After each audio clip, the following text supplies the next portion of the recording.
In the last video, we have seen how to create collections and documents from the Firebase console. And at this point, we could try to write some code to read and write data into Firestore. However, before we dive into the details, I want to take a step back and see if we can come up with an API that we would like to use to communicate with Firestore. And to do that, we can revisit some of the requirements that we had listed for our time tracking application.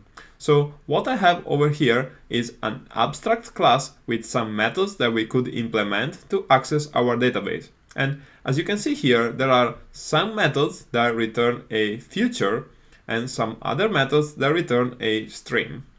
And the other thing that you can notice is that the methods at the top allow us to create, update, and delete data on the database, and the methods at the bottom allow us to read data from the database.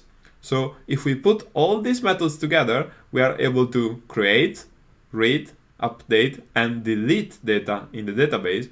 And these four operations are called the CRUD operations, which need to be implemented by any persistent storage system. So if we implement all these methods, then we will cover all the requirements that we have listed over here. So one of our goals going forward is to be able to write a subclass of this database abstract class that allows us to implement this API by communicating directly with Cloud Firestore. And as far as our application is concerned, we will treat this database class as a service, much in the same way that we have written an auth service class for the Firebase authentication APIs. And because this class is a service, all it needs to do is to help us getting data in and out of Firestore. So in our widgets and even in our blocks, we will not use the Firestore APIs directly, but instead all calls to Firestore will be made inside this class called Firestore database.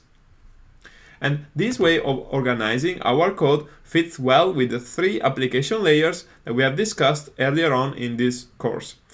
And as you can see here, I have defined two data models called job and entry, and these are immutable models that will be used by our widgets. However, when we read documents from Firestore, we will receive some objects that are more like dictionaries of key value pairs. So we will need to write some code to parse these into the data models that we want to use. And when we want to write data into Firestore, we will have to take our model classes and convert them into key value pairs so that they can be sent over to Firestore. So we are going to do a little bit of work to convert the data that we get in and out of Firestore, but I can guarantee that this is a much better approach than working directly with key value pairs inside our widgets. So my top tip here is the following. Always, and I repeat, always, use immutable objects when configuring your widgets, and never ever pass key value pairs directly from Firestore documents into your widgets. Okay, so let's continue on the next video.